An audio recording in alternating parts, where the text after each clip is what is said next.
Hello everyone, today we will discuss class plus 1 mathematics NCERT book exercise 6.1. Topic name is linear inequalities.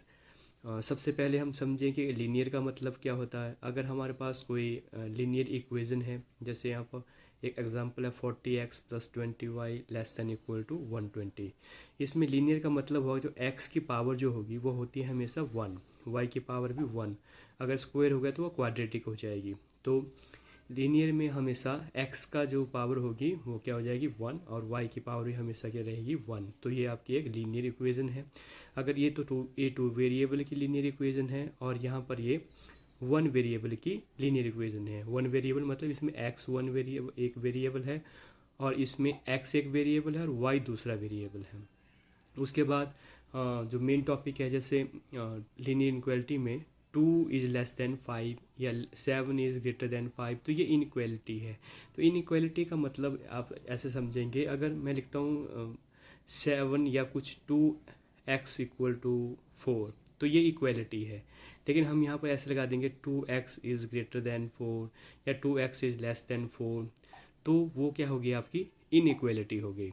तो जैसे दो real number है, definition है इसमें, two real number और two algebraic expression related by a symbol less than, greater than, less than equal to, greater than equal to form an inequality. जैसे for example यहाँ पर बहुत सारे एग्जांपल लिए हैं मैंने, जैसे ax + b < 0। तो इसमें दो एल्जेब्रिक एक्सप्रेशन है, ax + b एक एक्सप्रेशन है और 0 एक एक्सप्रेशन है। इनको बीच में इसमें जो ज्वाइन कर दिया तो ये क्या बन गया, आपकी इनइक्वालिटी हो गई। तो ax + b < 0, ax + by c। तो ax + by c, इसमें कभी लेस देन लग रहा है, कभी ग्रेटर देन लग रहा है, लेस देन, ग्रेटर देन। तो ये जो एग्जाम्पल हैं, ये एग्जाम्पल हैं आपके स्ट्रिक्ट इनइक्वालिटीज़ के। अगर लेस देन होगा तो इससे कम ही होगा, अगर ग्रेटर देन होगा तो इससे ज़्यादा ही होगा। तो ये एग्जाम्पल जो हैं आपके वो स्ट्रिक्ट इनइक्वालिटीज़ के एग्जाम्पल हैं।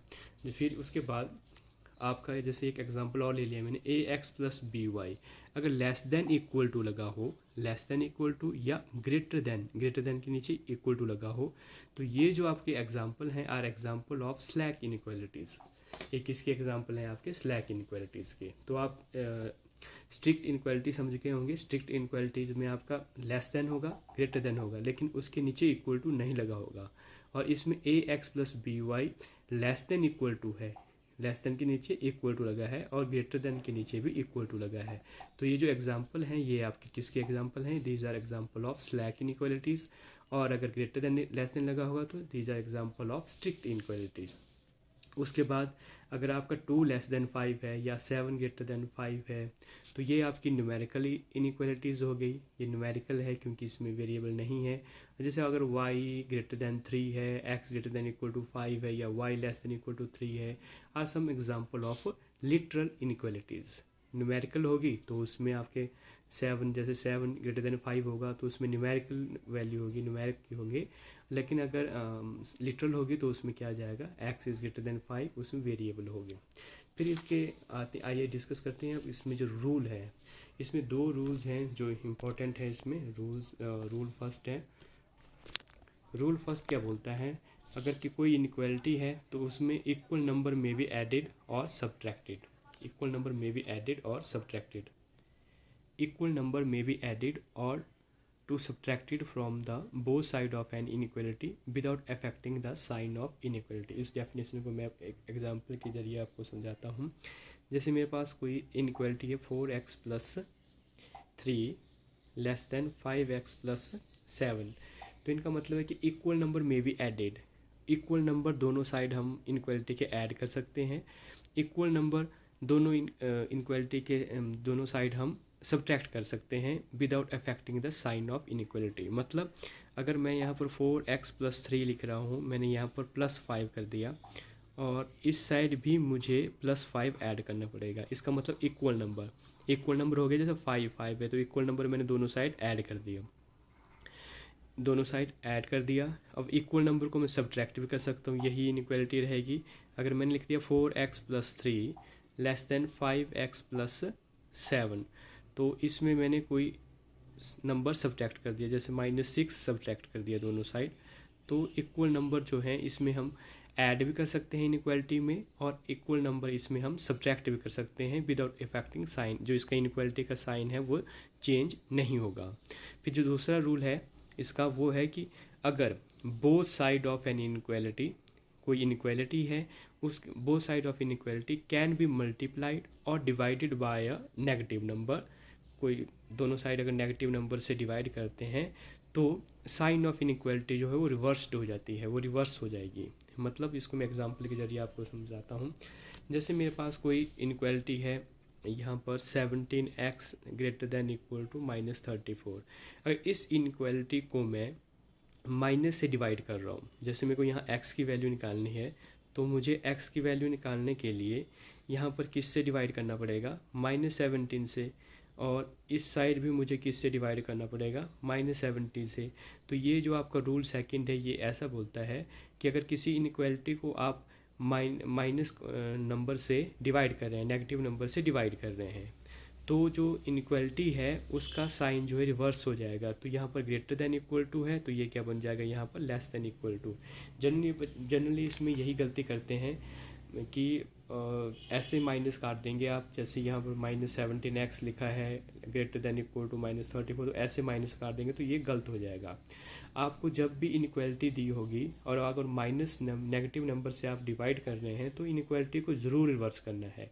फिर यहाँ से हम क्या कर देंगे, माइनस से माइनस कैंसिल हो जाएगा और 17 से यहाँ कैंसिल कर दिया। फिर इसको जब आप सॉल्व करेंगे तो आंसर आ जाएगा x less than equal to -2। तो इनइक्वालिटी क्या हो गई, इसमें रिवर्स हो गई। यहाँ ग्रेटर देन इक्वल टू था तो यहाँ क्या आ गया आपका लेस देन इक्वल टू का।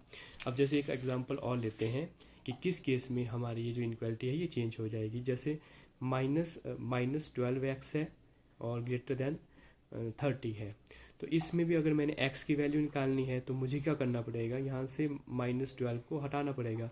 तो -12 को हटाने के लिए मुझे यहाँ पर -12 से डिवाइड कर दूंगा।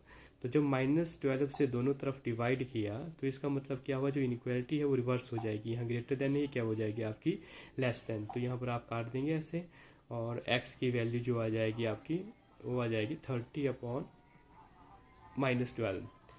फिर उसके बाद जैसे अगर पॉजिटिव क्वांटिटी है तो उसमें कोई फ़र्क नहीं पड़ता है। जैसे यहाँ पर आपका 34x है लेस देन 68 है, तो इस केस में आपका कोई फ़र्क नहीं पड़ेगा, इनइक्वालिटी रिवर्स नहीं होगी, क्योंकि हम डिवाइडेड बाय क्या कर रहे हैं, पॉजिटिव नंबर कर रहे हैं। अब यहाँ पर मुझे अगर x की वैल्यू निकालनी है तो मुझे यहाँ पर 34 से डिवाइड करना है। तो यहाँ पर दोनों साइड 34 से डिवाइड कर दिया, तो अब मैंने पॉजिटिव नंबर से डिवाइड किया है। ये आप बात ध्यान रखना, जब पॉजिटिव नंबर से डिवाइड करते हैं तो इनइक्वालिटी चेंज नहीं होती है। लेकिन जब आप नेगेटिव नंबर से डिवाइड कर रहे हैं, जब यहाँ पर -17 से डिवाइड किया तो आपकी जो इनइक्वालिटी है वो रिवर्स हो गई। लेकिन जब आप पॉजिटिव नंबर से डिवाइड कर रहे हैं तो इनइक्वालिटी जो है वो रिवर्स नहीं होगी। तो ये रूल जो है ये बोलता है, अगर किसी इनइक्वालिटी को आप नेगेटिव नंबर से डिवाइड कर रहे हैं या नेगेटिव नंबर से डिवाइड कर रहे हैं या नेगेटिव नंबर से आप मल्टीप्लाई कर रहे हैं, तो जो इनइक्वालिटी है वो आपकी क्या हो जाएगी, वो हो जाएगी रिवर्स, जब आप नेगेटिव नंबर से डिवाइड करेंगे। लेकिन अगर पॉजिटिव नंबर से डिवाइड कर रहे हैं तो जो आपकी इनइक्वालिटी है वो रिवर्स नहीं होगी। तो आज का जो टॉपिक है हमारा वो यही है कि जो इसमें दो रूल मैंने आपको बताए। फर्स्ट रूल तो आपका सिंपल है, सेकंड रूल इसमें समझने वाला है कि लीनियर इनइक्वालिटी आप अच्छी तरह समझ गए होंगे कि होती क्या है। और उसके बाद अगर आपका फर्स्ट जो रूल है इसमें वो ये है कि अगर आप नेगेटिव नंबर से दोनों तरफ डिवाइड कर रहे हैं, यहाँ पर दोबारा देख लीजिए, अगर नेगेटिव नंबर से आप दोनों तरफ डिवाइड कर रहे हैं तो इनइक्वालिटी आपकी रिवर्स हो जाएगी। दोनों तरफ डिवाइड कर रहे हैं या दोनों तरफ आप नेगेटिव से मल्टीप्लाई कर रहे हैं तब भी आपकी इनइक्वालिटी जो है वो रिवर्स हो जाती है। लेकिन आप पॉजिटिव नंबर से डिवाइड कर रहे हैं दोनों साइड तो आपकी जो इनइक्वालिटी है वो रिवर्स नहीं होगी। यही इसमें जो सबसे इम्पोर्टेंट रूल है समझने का। बाकी तो इसके जो क्वेश्चंस हैं बहुत इजी हैं। तो I hope you understand this topic. इसके क्वेश्चन हम नेक्स्ट वीडियो में करेंगे। Thank you so much.